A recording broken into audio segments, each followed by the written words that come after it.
Welcome back to the Fishing Daily Podcast. This is episode 10 of series 4. And in this podcast, we'll be taking a look at the Falkland Islands fisheries. We'll be joined by Leona Roberts and Mark Pollard from the Falkland Islands government. We'll also be joined by Tom Blake and James Bates from the Falkland Islands Fishing Companies Association. Without further ado, I'd like to welcome my guests. Welcome, Leona, Mark, Tom, and James. Now, the Falkland Islands has quite an interesting history. In terms of its fishing history, maybe a lot of us up here in the Northern Hemisphere wouldn't know a lot about it. James, would you like to start us off and tell us about the development of the fishing industry around the islands? That was established on the back of the Shackleton reports back in the 70s and the 80s, of course. They came from basically from those back in those days, where it was determined that, of course, the Falklands could be self-sufficient given the right levels of support. And I think the industry started back in the 70s with the support of MAP, wasn't it? And in the islands, our fishing management regime came into play in the 1980s, post the conflict, the war with Argentina, obviously. And licenses were sold back those to foreign companies and vessels and local agents. And then shortly after that, the zones were declared, our zones of 200 miles, EEZs or conservation zones, that they were declared. And after that, of course, the companies co-structure set up joint venture partners in Spain, mainly in Spain.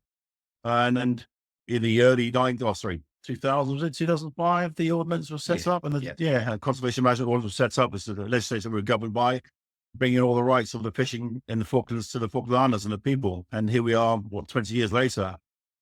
So this is the late 80s of the fishing rights of the Falkland Islands have been to the benefit of the Falkland Islanders. Prior to that, it was European countries.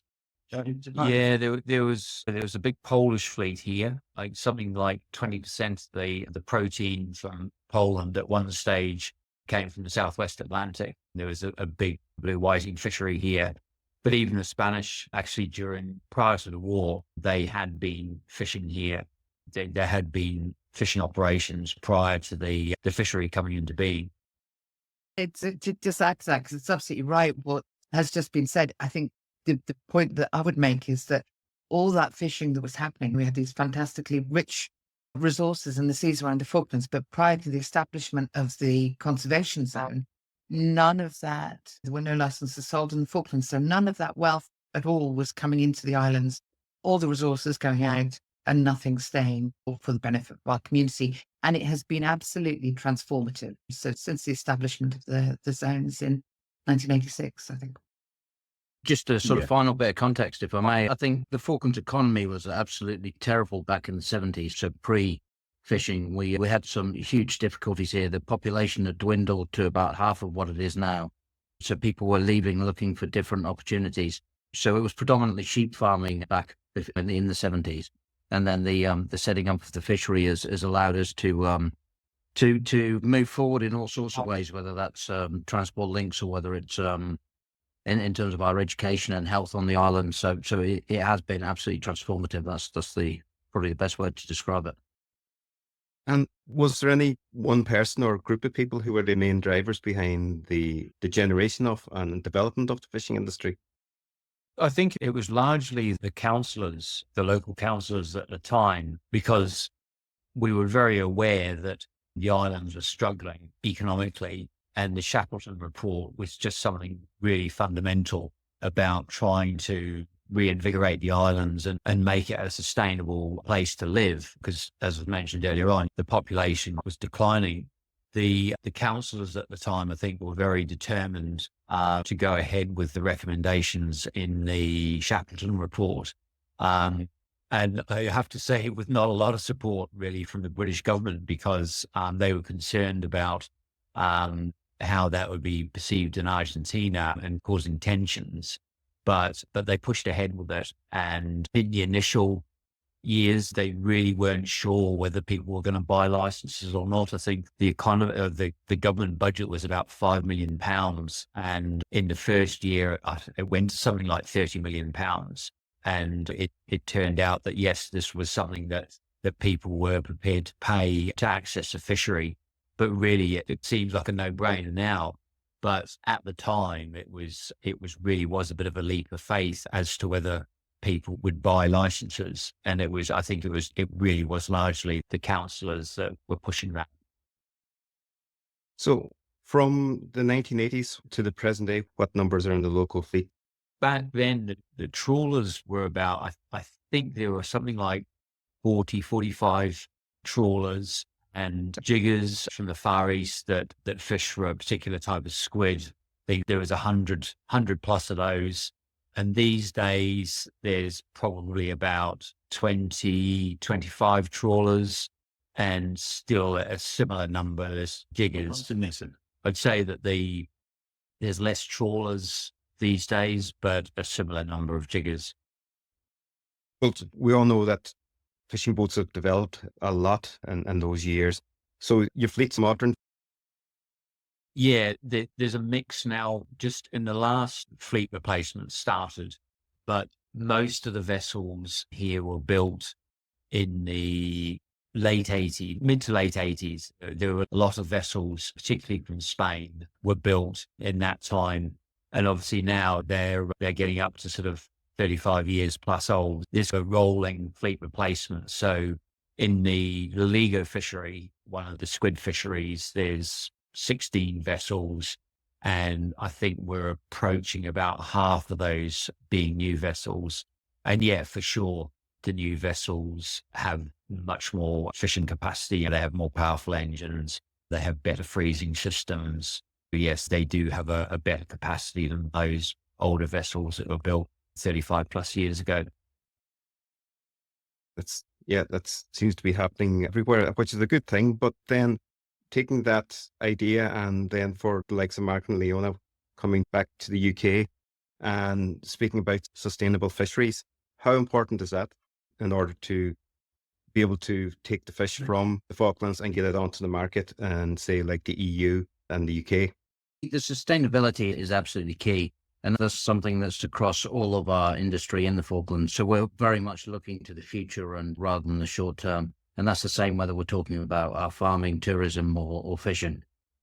I think we have to try and get the product across the world, really. The jiggers catching the largest squid are taking it to the Far East. But a lot of I think it's about half of the Loligo in Southern Europe is, or other people may know it as by sort of alternative names, calamari, but that's how it's marketed in Southern Europe. And about half of the calamari in Southern Europe, I believe, comes from the Falkland Islands. So we're a really important supplier into the EU and Europe. And I think getting things into Europe there, and that's been an issue for us.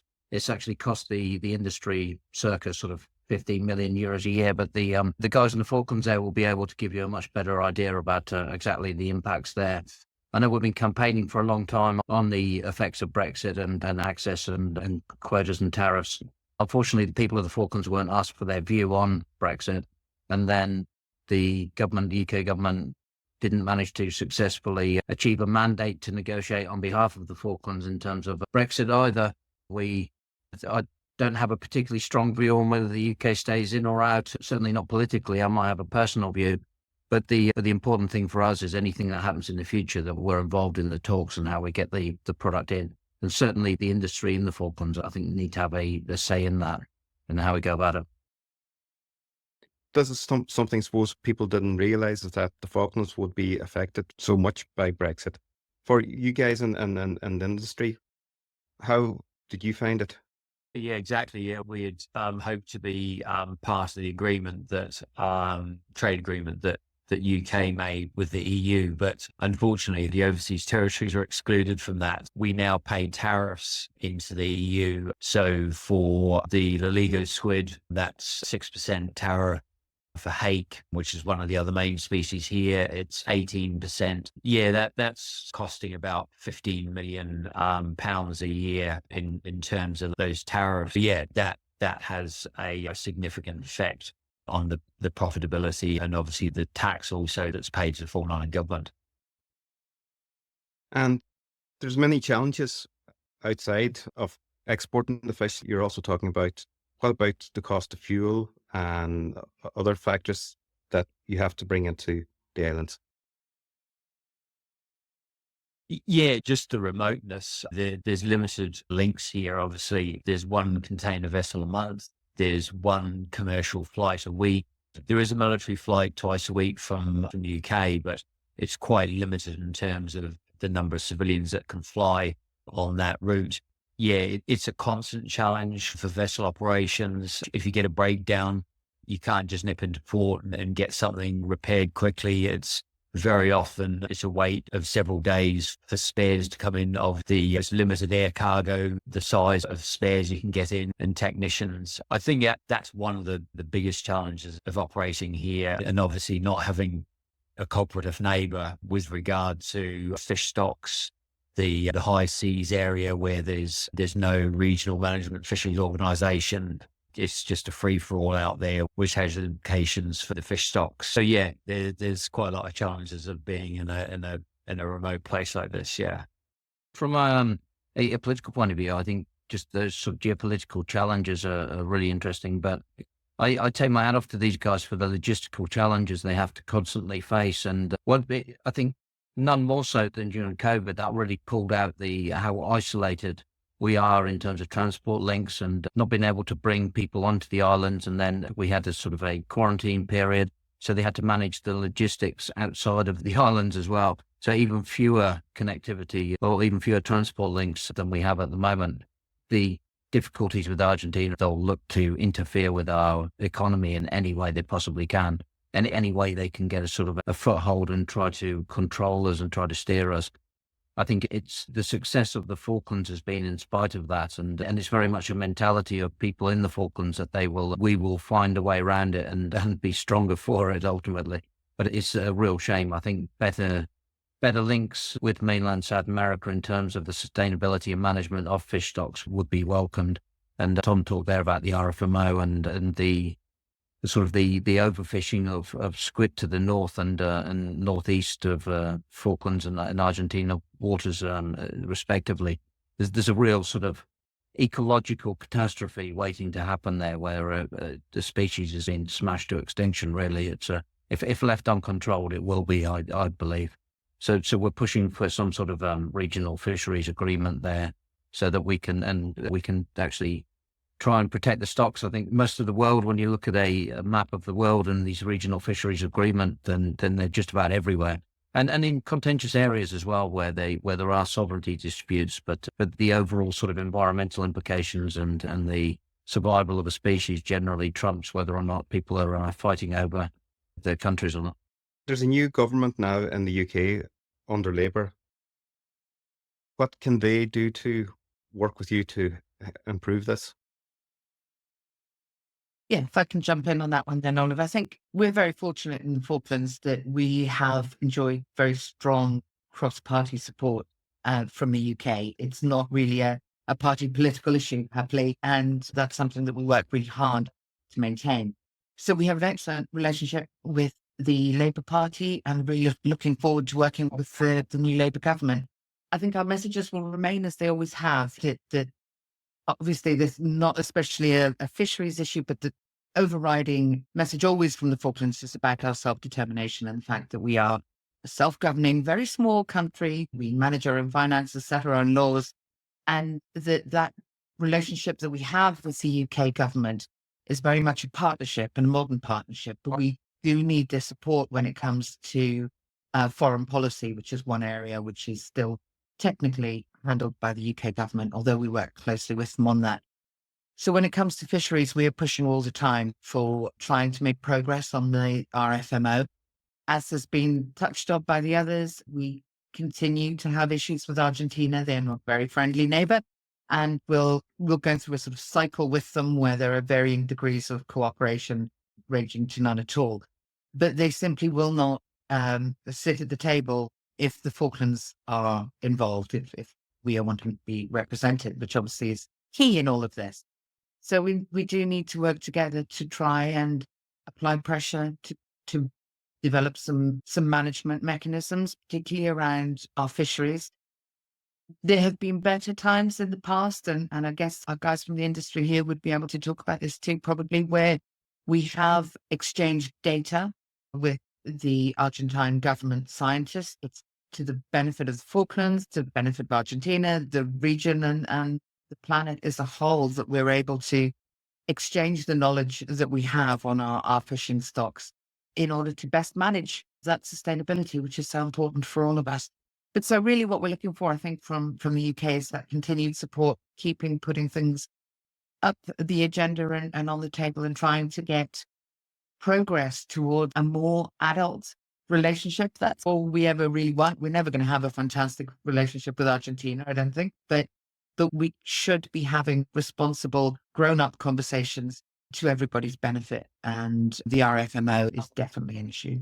Yeah, several years ago, it's probably going back about 20 years now, there was the sort of concept of a sovereignty umbrella where both countries agreed their position that they both had a claim over the islands, but they set that aside. The Argentines agreed to set it aside. And there was a lot of cooperation at the time about oil exploration, but also about fisheries management. And there was, as Leona mentioned, there's data sharing. There were joint research cruises, something that is really fundamental for the management of the Ilex fishery, one of the squid fisheries, which straddles both zones and also the high seas. And that was working really well. But then there was a change of government and they walked away from that.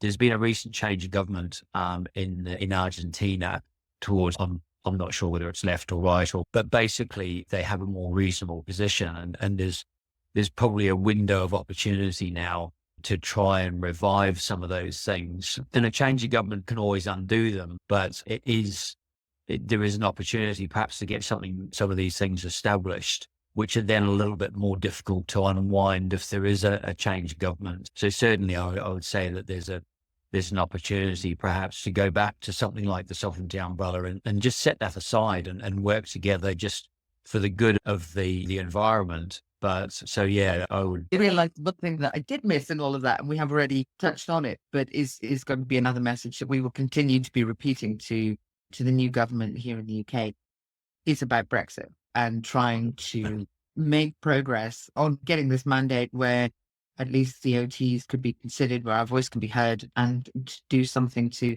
unwind the negative impacts that are being felt by our industry. So that, again, that's one that's always on the table. But just to go back to Tom's points there as well about Argentina, we worked very hard so this is my second term as an elected member, and we worked very hard in the last term to get agreements and to get this sort of exchange of data and sharing and the sort of joint research as well.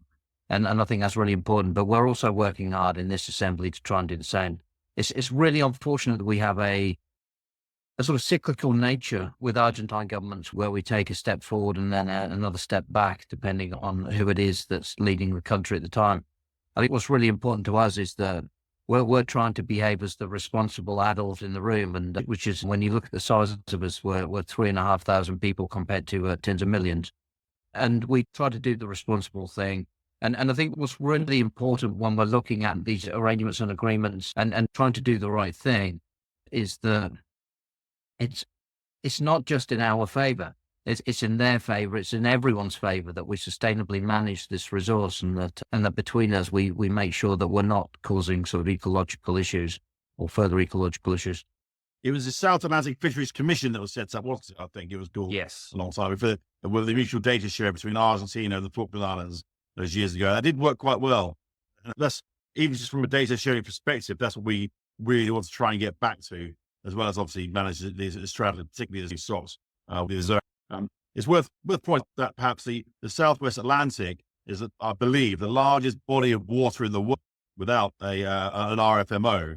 And that's quite a significant body of water, obviously. So it's something we really want to push hard and try and lobby hard for wherever we can, really.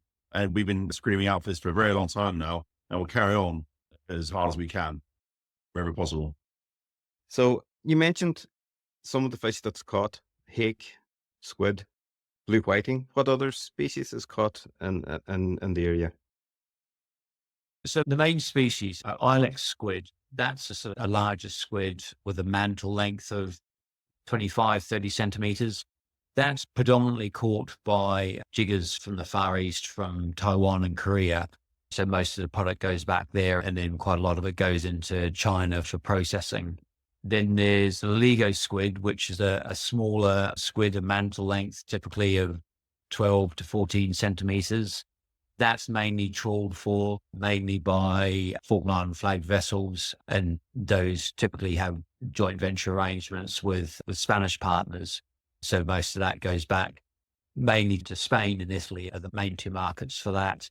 Hake would be the next largest quantity. That's increased a lot in the last 8 or 9 years, I suppose. It was maybe less than 10,000 tons being caught and with around between 50 and 60,000 tons. So that mainly goes back to Eastern European countries. And then in terms of quantity, toothfish is quite a low quantity. It's just over 1,000 tons a year, but it's quite a high value species. That's caught by a longliner, and that goes mainly to the States, but also some of it goes to the Far East, to Hong Kong, Singapore. And then there's a few other finfish species like red cod, hokey, rock cod, but they're fairly low, like a couple of 1,000 tons a year, something like that. There's a wide range of species, and there's a lot of different countries coming into the area to fish, but it's very dangerous waters. Lots of things can go wrong very quickly. And unfortunately, we can't have, I suppose, this podcast without mentioning the sad tragedy that happened back in August with the Argus Georgia. And we'd like to extend our sympathies to the family and friends and communities of the crew that was on board the vessel who lost their lives. Absolutely, yeah. It was a modern new vessel.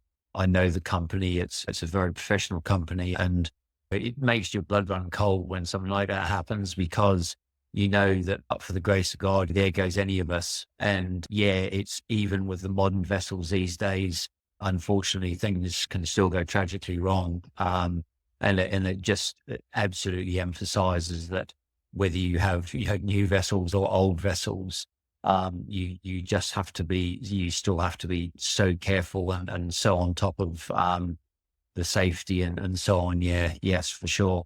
Yeah, I was going to say, adding to Tom's points there, I think certainly from what I saw, it had a massive effect on the fishing industry, which is a very small, quite close-knit industry, really, and on the whole community. We are very small. There's less than 3,500 people in the Falklands, and we benefit so tremendously, each and every one of us, from the fishing industry. It has allowed us to provide about 65% of our GDP.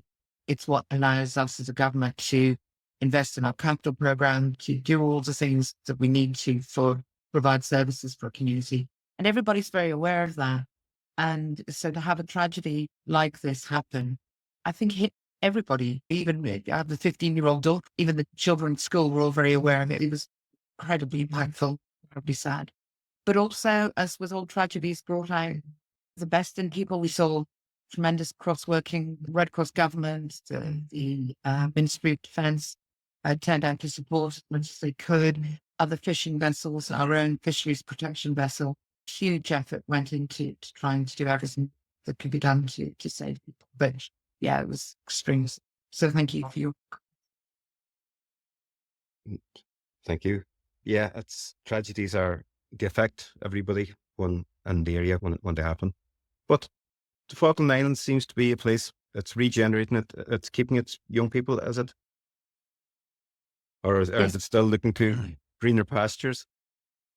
I think we're really fortunate, actually. It's a little bit of repetition, but again, largely down to the outcomes of the Shackleton report from in the 80s and the measures that were put in place to develop the Falklands. And we've gone from being a country that was in a pretty sad state, with not a lot of confidence or hope in the future, to something that's completely different now. We invest very heavily in our education, and the Falkland Islands government funds our students to go to college if they get grades, and on to university if that's what they wish. And we're really lucky, and I think it speaks for itself, that the vast majority of them come home. Some of them we actively encourage to stay away for a wee while, get some experience in particular fields, but they come back home with new knowledge, new energy, new ideas, and having seen the broader world, because we are very small.